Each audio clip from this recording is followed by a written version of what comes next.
mentioning that the Blazers are a conference finalist masquerading as an 8 seed. You got the Mavericks as a 7 seed, right?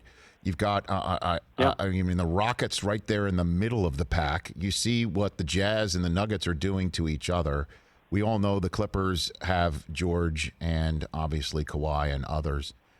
But this is anybody's tournament, right, in the West, wouldn't you say? Like any of the teams I just mentioned could do it, all of them, right?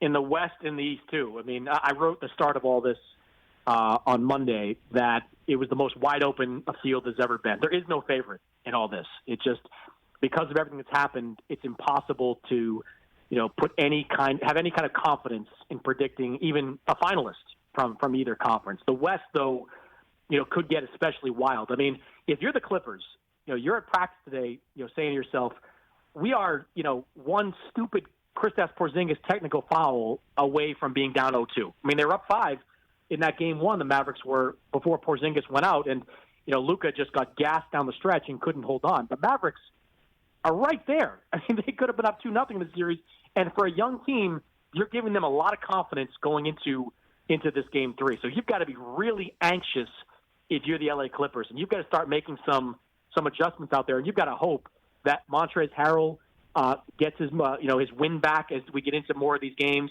You got to cross your fingers and hope Patrick Beverley can come back at some point, because defensively he is really key to what they do, especially against a guy like Luka Doncic. But you've got to be really anxious if you're the Clippers, given how those first 2 games have gone. What about Westbrook? Were you going to see him soon or not at all? I mean, what's the scoop on him? Not soon, from the people I talked to, within Houston.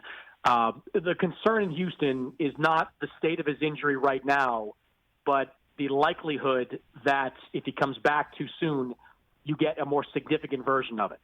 That's been kind of the message coming out of the Rockets. And look, they gave themselves a little bit of a cushion winning that game 1. It gave Mike D'Antoni and that team more reason to let them, sit Westbrook on the sideline. So he's going to miss game 2. And, if they win game 2, it wouldn't surprise me to see them try to stretch this out and just make sure that he's fully healthy when he comes back. I mean, the Thunder have been a great story all season long, but as you saw in that game 1, they just don't really have the firepower to match up with Houston in a series like this. Hey, you watched all the way to the end. Thanks for that. Watch more right here.